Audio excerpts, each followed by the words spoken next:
চিড়িয়াখানা থেকে বেরোতে যাব, আর সামনেই এরকম একটা সুন্দর বাগান দেখলাম। আর বাগান দেখেছি, আমি ভিডিও করব না, এটা কি হয় বলো? তো যথারীতি ক্যামেরা নিয়ে আবার একটু ভিডিও করতে দাঁড়িয়ে পড়লাম। এত সুন্দর ছিল চিড়িয়াখানার মধ্যে বাগানটা না। এই দেখো ফুলের গাছগুলো, কি সুন্দর ফুলগুলো ফুটে উঠেছে যে কি বলবো, এত ভালো লাগছিল। যাই হোক, ভিডিও করা হয়ে গেছিলো, এদিকে শিব তাড়া দিচ্ছে, তাই বেরিয়ে পড়লাম ওখান থেকে। তো ঠিক যখন বেরিয়ে পড়লাম তখন দেখো এখানে দেখা হয়ে গেছে।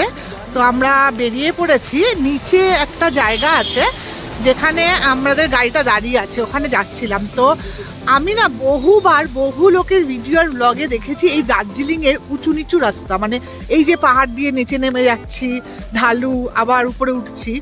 আমরা তো এত পাহাড়ে ঘুরি, কিন্তু এই রকম রাস্তাটা না কোনোদিনও আমি ফিল করিনি। আর খুব ইচ্ছে ছিল যে এখানে এসে এইরকম রাস্তায় একটু হাঁটবো।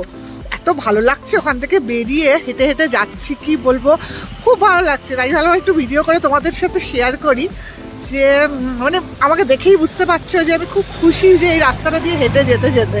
আমরা এর আগে ধরো গ্যাংটক তো আমি প্রচুর গেছি, সিকিম গেছি, সব জায়গাতেই পাহাড়ে ঘোরা, রিসেন্টলি কাশ্মীর থেকে ঘুরে এসেছি, কিন্তু এই রকম রাস্তা আমি কোথাও পাইনি। এই যে নেমে যাচ্ছি আবার উঠে যাচ্ছি, তো এটার একটা আলাদা মজা আছে। কিন্তু ওখান থেকে বেরিয়ে গেছিলাম, গাড়ি এসে গেছিলো বলে আমরা গাড়িতে উঠেই সামনেই একটা টি গার্ডেন ছিল, ওখানে চলে এসেছিলাম। তো গার্ডেনটা বেশ সুন্দর, ছোট্টর মধ্যেই। তো মারা কেউই নামেনি গাড়ি থেকে, আমি, দাদা, শিব নেমে একটু গার্ডেনটা ঘুরে ঘুরে দেখে আবার আমরা রওনা দিলাম সামনের দিকে। এদিকে হয়েছে কি, বৌদি আবার হোটেল থেকে ফোন করেছিল।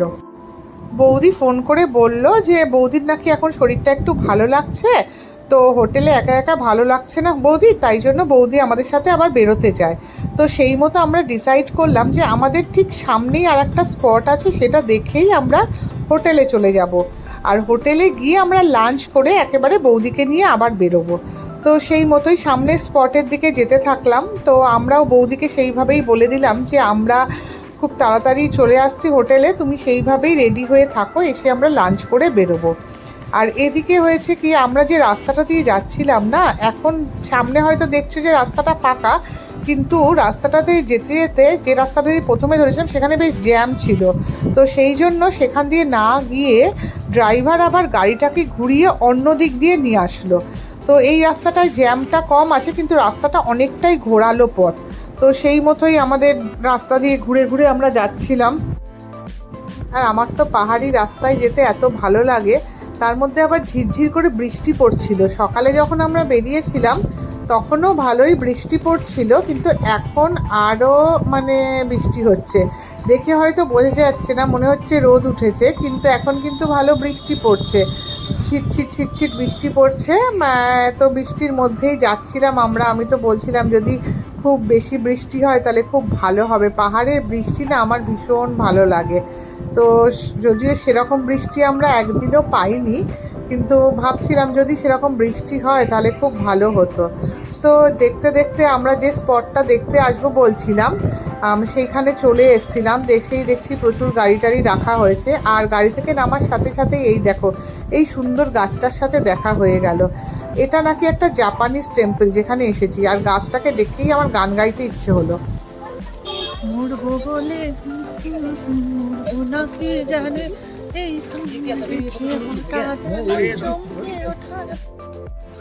গান গাইতে গাইতে আমি একটু পিছিয়ে পড়েছিলাম, আবার আমাকে এসে একটা ধমক দিল। তো যথারীতি গান থামিয়ে আমি আবার ওই টেম্পলটা দিকে, জাপানিজ টেম্পলের দিকে এগিয়ে গেলাম। তো অলরেডি মা আর মাসি এগিয়ে গেছিলো। আর এই জায়গাটা কিন্তু বেশ ঠান্ডা ছিল জানো তো, আমরা বেশ দুপুরবেলায় এসছিলাম, তখন 1টা-1.5টা মতো বাজবে, কিন্তু ভালো ঠান্ডা লাগছিল। মানে মা আর মাসি তো বলছে আমরা আর উপরে যাব না, ওনারা বেশি হাঁটতেও পারেন না, দুজনেরই পায়ের খুব ব্যথা, তাই জন্য ওরা বলছে আমরা ভেতরে যাব না। আর শিবও যেতে চাইছিল না, কিন্তু আমি বললাম যে আমি তো ভেতরটায় ঢুকবোই। তো আমি আবার ভেতরটা ঢুকে এই যে সুন্দর করে ঘুরে ঘুরে একটু দেখছিলাম। এখানে একটা ওদেরই কিছু রাখা আছে, বুদ্ধ মূর্তি টাইপের। তারপরে আবার বাদিক দিয়ে জায়গা আছে, অ্যাকচুয়ালি মন্দিরটা অ্যাকচুয়ালি উপরে, এই যা এখান দিয়ে গিয়ে তারপরে উপরে গিয়ে মন্দিরটা, এই যে সিঁড়িগুলো দেখো কি সুন্দর কাঠের সিঁড়ি। আর পুরো মানে টেম্পলটা কিন্তু নিট অ্যান্ড ক্লিন। আমি এইখানে এই সিকিমেও দেখেছি আর দার্জিলিংয়েও দেখলাম, যে কটা মনেস্ট্রি দেখেছি না, এত সুন্দর, ওদের এত নিট অ্যান্ড ক্লিন, কি বলবো। আর এই জায়গাটা এতটা ঠান্ডা না, ভীষণ ঠান্ডা লাগছিল আমাদের। তো এই দেখো জায়গাটা কি সুন্দর, দেখেছো? সুন্দর করে সাজানো গোছানো জায়গা।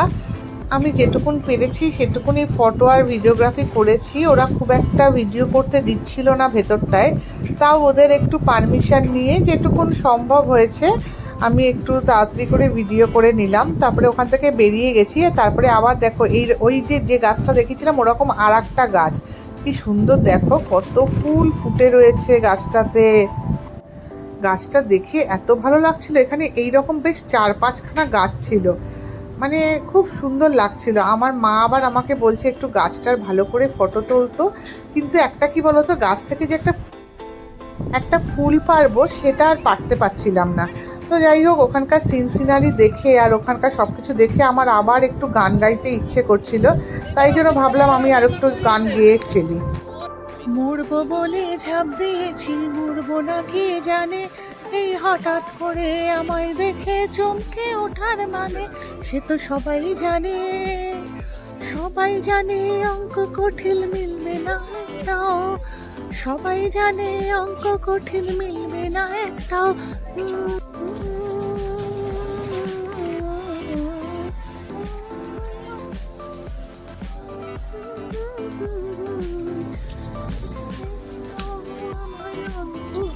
তো যাই হোক, আমি তো আমার নিজের মতো গান করেই যাচ্ছিলাম। আর এদিকে হয়েছে কি, দাদা শিব খুব তাড়া দিচ্ছিল, কারণ বৌদি বারবার ফোন করছিল। তো আমার নিজেরই এখন ভিডিও এডিটিং করতে গিয়ে হাসি পাচ্ছে আমি যখন গান করছিলাম সেটা দেখে। তো আমিও তাড়াহুড়ো করে ওদের পেছন পেছন দৌড় লাগাচ্ছিলাম। আর তারপরে ওখান থেকে বেরিয়ে পড়লাম আমরা সবাই মিলে। তো বেরিয়ে যথারীতি হোটেলের দিকেই যাচ্ছিলাম। আর তারপরে আবার বৃষ্টি একটু একটু শুরু হয়ে গেছিলো। আমরা যখন ওই জাপানিজ টেম্পলে ছিলাম না, তখন কিন্তু বৃষ্টি হচ্ছিল না। তো হোটেলে ফিরেই আমরা সঙ্গে সঙ্গে লাঞ্চ করতে চলে গেছিলাম। আর মা আর মাসিমণি না লাঞ্চটা করেনি, ওরা অ্যাকচুয়ালি হোটেলে মানে সকালে খুব হেভি ব্রেকফাস্ট করেছিল, তো ওরা টুকটাক খেয়েছিল রাস্তায়, সেই জন্য ওরা বললো যে আমরা লাঞ্চটা স্কিপ করব। তো আমরা সবাই একটু লাঞ্চ টাঞ্চ করে নিলাম। লাঞ্চ আমাদের মোটামুটি হয়েও গেছিলো। তারপরে আমরা রুমে গিয়ে আর একটু ফ্রেশ হয়ে আবার আমরা মেলের দিকে বেরিয়ে গেলাম।